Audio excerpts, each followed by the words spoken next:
Hi hello ನಮಸ್ತೆ welcome back ಅನುಸವಿರು logs. ಎಲ್ಲರೂ ಚೆನ್ನಾಗಿದ್ದೀರಾ ಅಂತ ಭಾವಿಸ್ತಾ ನನ್ನ ಇವತ್ತಿನ ವಿಡಿಯೋನ ಶುರು ಮಾಡ್ತಾ ಇದ್ದೀನಿ. ಅನ್ನಂ ಪರಬ್ರಹ್ಮ ಸ್ವರೂಪಂ. ನಾನಿವತ್ತು ಒಂದು ಸಿಂಪಲ್ ಆದಂತಹ ಸ್ವೀಟ್ ರೆಸಿಪಿಯನ್ನು ಮಾಡಿ ತೋರಿಸ್ತಾ ಇದ್ದೀನಿ.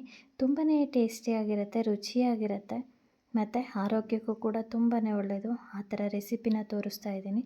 ನಾನಿವತ್ತು ಗೋಧಿ ಹಲ್ವಾ ಅಥವಾ ಗೋಧಿ ಹುಗ್ಗಿಯನ್ನು ಮಾಡಿ ತೋರಿಸ್ತಾ ಇದ್ದೀನಿ. ಟೇಸ್ಟ್ ಅಂತೂ ತುಂಬಾ ಚೆನ್ನಾಗಿರುತ್ತೆ.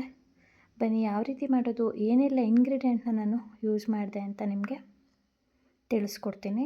ಇದನ್ನು ಶುಗರ್ ಪೇಷಂಟು ಕೂಡ ಟೇಸ್ಟ್ ಮಾಡ್ಬೋದು, ಏಕೆಂದರೆ ಗೋಧಿ ಹಿಟ್ಟಿಂದ ಮಾಡಿರ್ತೀವಿ, ಜೊತೆಗೆ ಬೆಲ್ಲನ ಯೂಸ್ ಮಾಡಿರೋದ್ರಿಂದ ಎಕ್ಸಲೆಂಟ್ ಟೇಸ್ಟ್ ಇರುತ್ತೆ.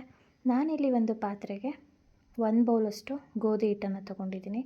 ಲೋ ಫ್ಲೇಮಲ್ಲಿ ಇದನ್ನು ಹುರ್ಕೋಬೇಕಾಗತ್ತೆ. ನೋಡಿ, ಇದನ್ನು ಲೋ ಫ್ಲೇಮಲ್ಲಿ ಇಟ್ಕೊಂಡು ನಾವು ನಿಧಾನವಾಗಿ ಕೈ ಆಡಿಸ್ಕೊಂಡು ಹುರ್ಕೋಬೇಕಾಗತ್ತೆ.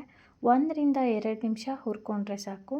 ಇದು ಗೋಧಿ ಹಿಟ್ಟು ನಾವು ಕೈಯಲ್ಲಿ ಹಿಡಿದ್ರೆ ಬೆಚ್ಚಗಾಗಬೇಕು, ಸ್ವಲ್ಪ ಬಿಸಿ ಆಗೋ ಥರ, ಅಂದರೆ ಸುಡೋ ಥರ ಇರಬೇಕಾಗತ್ತೆ. ಅಷ್ಟು ಬಿಸಿ ಆಗೋವರೆಗೂ ನಾವು ಇದನ್ನು ಹುರ್ಕೋಬೇಕಾಗತ್ತೆ.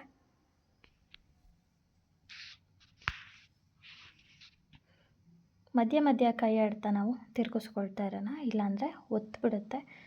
ನೋಡಿ, ಇವಾಗ ಬಿಸಿ ಆಗಿದೆ. ಇದು ಈ ರೀತಿ ಚೆಕ್ ಮಾಡಿಕೊಂಡು ಇದನ್ನು ಎತ್ತಿಟ್ಕೊಳ್ತಾ ಇದ್ದೀನಿ. ಇದನ್ನು ಒಂದು ಬೌಲ್ಗೆ ಶಿಫ್ಟ್ ಮಾಡ್ಕೊಳ್ತಾ ಇದ್ದೀನಿ. ಇವಾಗ ನಾನು ಹಿಟ್ಟು ಏನು ತೊಗೊಂಡಿದ್ದೆ ಗೋಧಿ ಹಿಟ್ಟು, ಅದೇ ಮೆಷರ್ಮೆಂಟಲ್ಲಿ 1 ಬೌಲಷ್ಟು ನಾನು ಬೆಲ್ಲನ ತೊಗೊಂಡು ಸ್ಟವ್ ಆನ್ ಮಾಡ್ಕೊತಾ ಇದ್ದೀನಿ. ಅದೇ ಬೌಲ್ ಮೆಷರ್ಮೆಂಟಲ್ಲಿ 2 ಬೌಲಷ್ಟು ನೀರನ್ನು ಸೇರಿಸ್ಕೊತಾ ಇದ್ದೀನಿ.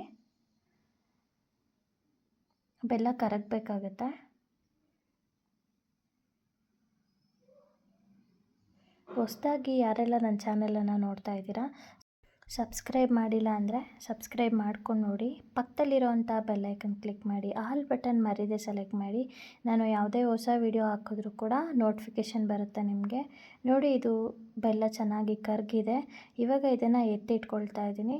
ಆವಾಗಲೇ ಗೋಧಿ ಹಿಟ್ಟನ್ನು ಏನು ಹುರ್ಕೊಂಡಿದ್ದೆ ಅದೇ ಪಾತ್ರೆಯನ್ನು ನಾನು ಮತ್ತೆ ಇಟ್ಕೊತಾ ಇದ್ದೀನಿ.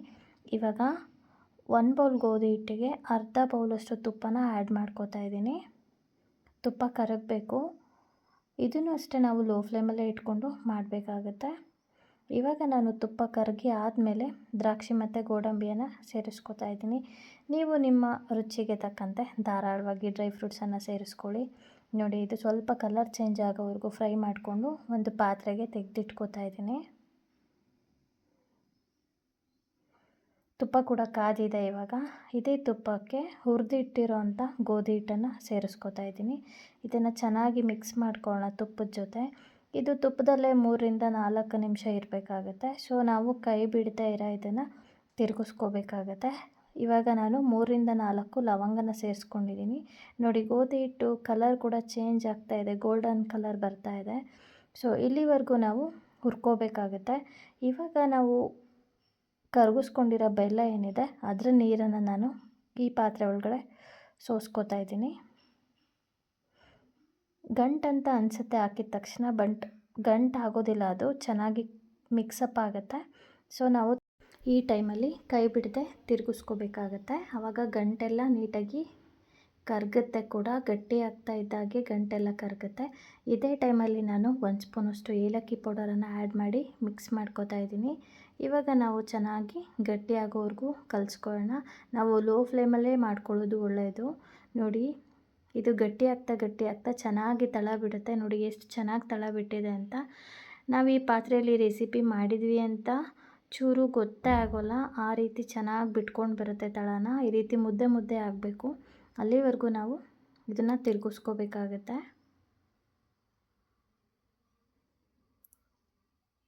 ಕೈಯಲ್ಲಿ ತೆಗೆದ್ರೆ ಅದು ಉಂಡೆ ಶೇಪಿಗೆ ಬರಬೇಕು. ಸೊ ಆ ಕನ್ಸಿಸ್ಟೆನ್ಸಿ ಬರೋವರೆಗೂ ನಾವು ಮಿಕ್ಸ್ ಮಾಡಿಕೊಂಡು, ಇವಾಗ ನಾನು ದ್ರಾಕ್ಷಿ ಗೋಡಂಬಿ ಏನಿದೆ ಅದನ್ನು ಸೇರಿಸಿ ಕಲಿಸ್ಕೋತಾ ಇದ್ದೀನಿ.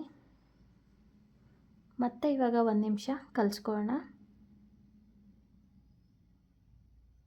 ನೋಡಿ, ಈ ರೀತಿ ಮಾಡಿಕೊಂಡಾಗ ಟೇಸ್ಟ್ ಚೆನ್ನಾಗಿ ಬರುತ್ತೆ. ಮತ್ತು ಗೋಧಿ ಹಿಟ್ಟು ಕೂಡ ಚೆನ್ನಾಗಿ ಬೆಂದಿರುತ್ತೆ, ಎಲ್ಲೂ ಹಸಿ ಹಸಿ ಅಂತ ಅನಿಸೋದಿಲ್ಲ.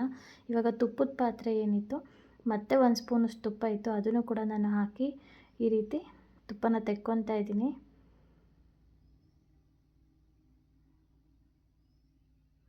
ತುಪ್ಪದ ಘಮ ಕೂಡ ಅಷ್ಟೇ ಚೆನ್ನಾಗಿರುತ್ತೆ. ರೆಸಿಪಿಯಂತೂ ತುಂಬಾ ಟೇಸ್ಟಿಯಾಗಿರುತ್ತೆ. ಇವಾಗ ರೆಡಿಯಾಗಿದೆ. ನಾನು ಇದನ್ನು ಒಂದು ಪಾತ್ರೆಗೆ ಶಿಫ್ಟ್ ಮಾಡ್ತಾಯಿದ್ದೀನಿ, ಒಂದು ಪ್ಲೇಟಿಗೆ. ತುಂಬಾ ರುಚಿಯಾದಂತಹ ಗೋಧಿ ಹಲ್ವಾ ಅಥವಾ ಗೋಧಿ ಹುಗ್ಗಿ ರೆಡಿಯಾಗಿದೆ. ತುಂಬ ಟೇಸ್ಟಿಯಾಗಿರುತ್ತೆ. Simple recipe, quick recipe. ಯಾರಾದರೂ ಗೆಸ್ಟ್ ಬಂದಾಗ ಈ ಒಂದು ರೆಸಿಪಿನ ಟ್ರೈ ಮಾಡ್ಬೋದು. ಖಂಡಿತ ಎಲ್ರಿಗೂ ಇಷ್ಟ ಆಗುತ್ತೆ. ನೀವು ಒಂದು ಸಲ ಮನೆಯಲ್ಲಿ ಈ ರೆಸಿಪಿನ ಟ್ರೈ ಮಾಡಿ ಹೇಗಿತ್ತು ಅಂತ ಮರೀದೆ ಕಮೆಂಟಲ್ಲಿ ತಿಳಿಸಿ. ಹಾಗೆಯೇ ನನ್ನ ಈ ವೆಜ್ ರೆಸಿಪಿ ಚಾನಲ್ ಇಷ್ಟ ಆದಲ್ಲಿ ನಿಮ್ಮ ಫ್ಯಾಮಿಲಿ, ಫ್ರೆಂಡ್ಸ್, ರಿಲೇಟಿವ್ಗೆ ಸಜೆಸ್ಟ್ ಮಾಡಿ ಅಂತ ಕೇಳ್ಕೊಳ್ತಾ ಇದ್ದೀನಿ. ಸಿಹಿಯಾದಂತಹ, ಬಿಸಿಯಾದಂತಹ, ಘಮಘಮಿಸುವ ಹಲ್ವಾ ರೆಡಿಯಾಗಿದೆ.